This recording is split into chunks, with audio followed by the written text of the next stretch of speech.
నమస్తే ఎవ్రీవన్. నేను Philomena. All India council of human rights ఛానల్‌కు అందరికీ కూడా స్వాగతం. ఈరోజు మనం మాట్లాడుకోబోయేటువంటి ఒక టాపిక్ వచ్చేసి సైబర్ క్రైమ్ గురించి మనం మాట్లాడుకోబోతున్నాం. సైబర్ క్రైమ్ గురించి నేను ఆల్రెడీ కొన్ని వీడియోస్ చేశాను. కానీ ఇప్పుడు చెప్పబోయేటువంటి టాపిక్ కూడా కొంచెం డిఫరెంట్ అనమాట. ఎందుకంటే సైబర్ క్రైమ్ ద్వారా ఎంతోమంది మోసాలు జరుగుతుంది. ప్రతి ఇంట్లో ఒక్కరైనా కూడా సైబర్ క్రైమ్ విషయంలో మోసపోయినటువంటి వాళ్ళే అనమాట. అంటే యూత్ దగ్గర నుంచి పెద్ద వయసు వాళ్ళ వరకు కూడా మోసాలకు గురైనటువంటి వాళ్ళు. ఎందుకంటే ఫస్ట్ ఆఫ్ ఆల్ మన చేతిలో ఒక మొబైల్ ఉన్నప్పుడు ఆ యొక్క మొబైల్ ద్వారా మనము వేరే వేరే యొక్క సోషల్ నెట్వర్క్‌లోకి మనం ఆటోమేటిక్‌గా ఎళ్ళిపోతామనమాట. ఎళ్ళిపోయినప్పుడు ఏమవుతుందంటే ఫేస్‌బుక్ కానీ, ట్విట్టర్ కానీ, తర్వాత ఇన్‌స్టాగ్రామ్ కానీ ఏదైనా కూడా సోషల్ నెట్వర్క్ ఏదైనా లేకపోతే వాట్సాప్ కానీ ఏదైనా కూడా వేరే వాళ్ళు మనకు పరిచయం అయినప్పుడు మనము వాళ్ళతో ఎలాగ మనం ఉండాలి అనేటువంటి విషయాన్ని మనం మాట్లాడుకుందాం. ఎందుకంటే మనకు ఈ యొక్క సోషల్ మీడియాలో అటువైపు వ్యక్తి ఎవరున్నారో మనకు తెలీదు. ఇటువైపు ఎవరున్నారో వాళ్ళకి తెలీదనమాట. ఎందుకంటే ఇక్కడ మోసం అనేటువంటిది ఎలా జరుగుతుందంటే ఫస్ట్ ఆఫ్ ఆల్ వాళ్ళు మనకు కాల్స్ చేసి, ఫస్ట్ మెసేజ్‌లు చేసి, మంచిగా మెసేజ్‌లు చేసి, మన దగ్గర నుంచి ఇన్ఫర్మేషన్ అంతా ఫస్ట్ ఆఫ్ ఆల్ వాళ్ళు తీసుకుంటారనమాట. ఎలాంటి ఇన్ఫర్మేషన్ అంటే మీరెక్కడ ఉంటారు? మీరేం చేస్తారు? మీకేదైనా ఆస్తులున్నాయా? మీ ఫ్యామిలీ బ్యాక్‌గ్రౌండ్ ఏంటి? మీరేంటి? ఇలాగా మన యొక్క పర్సనల్ విషయాలన్నీ కూడా ఫస్ట్ తీసుకుంటారనమాట. తీసుకున్న తర్వాత స్లోగా వాళ్ళు మన యొక్క ఫైనాన్షియల్ మనం ఎలాగున్నాము? మనం స్టాండర్డ్ ఏంటిది? అనేటువంటి విషయం తెలుసుకున్న తర్వాత చిన్నగా వాళ్ళు డబ్బులు అడగటానికి స్టార్ట్ చేస్తారనమాట. ఫస్ట్ వాళ్ళకేదో కష్టాలున్నాయి హెల్ప్ చేయమని అడుగుతారు. తర్వాత రాను రాను ఏం చేస్తారంటే పెద్ద పెద్ద అమౌంట్లు డిమాండ్ చేస్తారనమాట. ఒకవేళ మీరు వాళ్ళు అడిగినటువంటిది మీరు ఇవ్వకపోతే నాకు ఒక రిలేషన్‌షిప్ ఉంది. ఈ యొక్క రిలేషన్‌షిప్‌ను నేను మీ వాళ్ళకి చెప్తాను అని వాళ్ళు బ్లాక్‌మెయిల్ చేయడం స్టార్ట్ చేస్తారనమాట. ఆ బ్లాక్‌మెయిల్‌కు మన యొక్క పీపుల్ ఏం చేస్తారంటే భయపడిపోతారనమాట. ఇంట్లో వాళ్ళకి తెలిస్తే ఏమవుతుందో, అవమానం అవుతుంది. ఇంట్లో వాళ్ళు నన్నేమనుకుంటారో అని ఇలాగ భయపడతారనమాట. భయపడి వాళ్ళు ఏమడిగితే అది అంతా కూడా ఇచ్చి చాలామంది మోసపోయినటువంటి వాళ్ళైతే ఉన్నారనమాట. కానీ ఇలాగ మోసాలు జరగకుండా ఉండాలంటే మనం ఏం చేయాలి? ఎలాంటి టిప్స్ మనమైతే పాటించాలి అనేటువంటి విషయాన్ని మనం ఈరోజు మాట్లాడుకోబోతున్నాం. ఫస్ట్ ఆఫ్ ఆల్ వాళ్ళు ఎవరైనా మనకు కొత్త వ్యక్తులు మనకు పరిచయం అయినప్పుడు, మనకు ఫ్రెండ్ రిక్వెస్ట్ పంపించినప్పుడు ఫస్ట్ ఆఫ్ ఆల్ మీరు యాక్సెప్ట్ చేయొద్దనమాట. ఎందుకంటే వాళ్ళు ఎవరి నుంచి ఫ్రెండ్‌గా వచ్చారు మన దగ్గరికి, ఏ ఫ్రెండ్ త్రూ మనకొచ్చారనేటువంటి విషయాన్ని మనం ఆలోచించాలి. అలాగే వాళ్ళు మన యొక్క డీటెయిల్స్ అడిగినప్పుడు కూడా మొత్తం మన యొక్క ఫ్యామిలీ బ్యాక్‌గ్రౌండ్ కానీ, తర్వాత మనకున్నటువంటి పర్సనల్ మ్యాటర్స్ కానీ, మనం ఎక్కడ ఉంటాం, ఏంటి ఈ విషయాలన్నీ కూడా మనము అంత తొందరగా మనము వాళ్ళకి ఎవరికీ కూడా జెన్యూన్‌గా మనము వాళ్ళకు షేర్ చేయకూడదనమాట.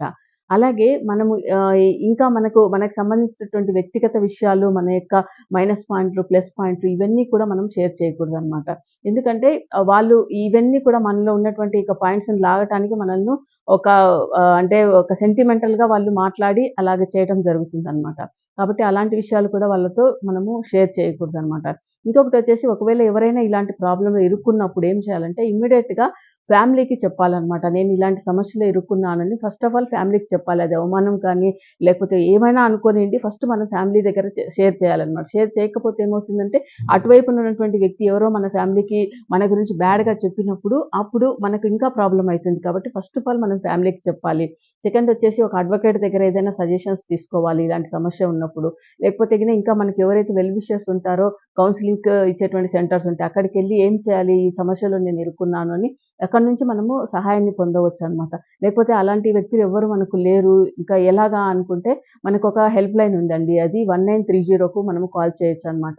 ఎందుకంటే ఎక్కడ ఎనీ టైమ్ అయినా కూడా మనము అది టోల్ ఫ్రీ నంబర్ అనమాట. 1930కు కాల్ చేయొచ్చు. అలాగే ఇంకొకటి ఏంటంటే ఆన్‌లైన్ ద్వారా కూడా మనము cybercrime.gov.inకు మనము మెసేజ్ చేయొచ్చనమాట. మనం సో అండ్ సో ఇలాంటి వ్యక్తుల ద్వారా మేము బాధించబడుతున్నాము అని బాధితులు వాళ్ళకు మెసేజ్ చేసి అక్కడి నుంచి కూడా సహాయాన్ని పొందుకోవచ్చండి. సహాయకరమైనటువంటి నంబర్స్ అక్కడి నుంచి మనకు వాళ్ళు ఇస్తారనమాట. ఇలాగ కూడా మనము సేవ్ కావచ్చు. ఎందుకంటే ఫస్ట్ ఆఫ్ ఆల్ మనం ధైర్యంగా ఉండాలండి. ఎందుకంటే మనం ధైర్యంగా లేనప్పుడు ఇలాంటి వ్యక్తులు చాలామంది మన లైఫ్‌లోకొస్తారనమాట. కాబట్టి మనం ధైర్యంగా ఉండి ముందుకు వెళ్ళి మనము దీని నుంచి మనం బయట పడటానికి మనం ఫస్ట్ ఆఫ్ ఆల్ మనం ఆలోచించాలనమాట. అందుకని ఎక్కడైనా కూడా ఏది కూడా అవమానం గాని, లేకపోతే ఎవరో ఏమో అనుకుంటారు కానీ అని ఇలాంటి విషయాలన్నీ కూడా మనసులో పెట్టుకొని బాధపడొద్దనంట. ఎందుకంటే అలాగా మనం బాధపడుతూ, మనం చెప్పుకోలేక మనము ఉన్నాము, ఇన్సల్ట్‌గా ఫీల్ అయితూ, భయపడుతూ ఉన్నాము అనంటే మనం చాలా కోల్పోవాల్సొస్తుందనమాట. అలాగా కోల్పోయి నష్టపోయే బదులు మనం చెప్పడం మంచిదనమాట. అవమానం అనేటువంటిది ఒకరోజు ఉంటుంది. తర్వాత మనము చేసిన తప్పుకు పరిహారం అయిపోతుంది. మళ్ళీ నార్మల్‌గా మనము ఉండొచ్చనమాట. కాబట్టి ఎవరైనా కూడా ఇలాంటి విషయాలు ఏదైనా జరిగినప్పుడు నేను యూత్ పీపుల్‌కి చెప్తున్నాను. యూత్ ఎవరైనా ఇలాంటి విషయాలు జరిగినప్పుడు ఫస్ట్ ఆఫ్ ఆల్ మీ పేరెంట్స్‌కి తెలియజేయండి. ఇంకా ఒకవేళ పెద్దవాళ్ళకి జరిగినప్పుడు మీ యొక్క కౌన్సెలింగ్ సెంటర్స్‌కి వెళ్ళండి. లేకపోతే అడ్వకేట్‌ని అప్రోచ్ కండి.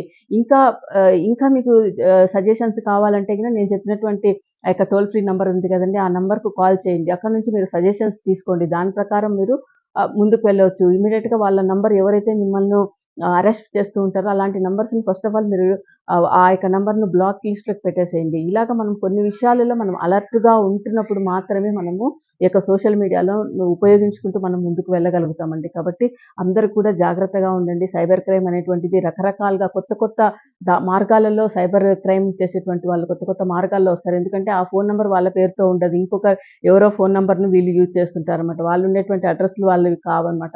ఇలాగా సైబర్ క్రైమర్స్ కొత్త కొత్త ఆలోచనలతో కొత్త కొత్త యొక్క ట్రిక్స్‌ని ఉపయోగిస్తారు కాబట్టి అందరం కూడా మనమంతా కూడా అలర్ట్‌గా ఉండి మనము ఈ యొక్క సైబర్ క్రైమ్ అనేటువంటిది మన దేశంలోనే లేకుండా దాన్ని పారద్రోలాలి అనేటువంటి విషయాన్ని బట్టి నేను అందరితో ఈ విషయాన్ని షేర్ చేసుకుంటున్నాను. Thank you so much watching this video అండి. మరొక వీడియోలో మళ్ళీ కలుసుకుందాం.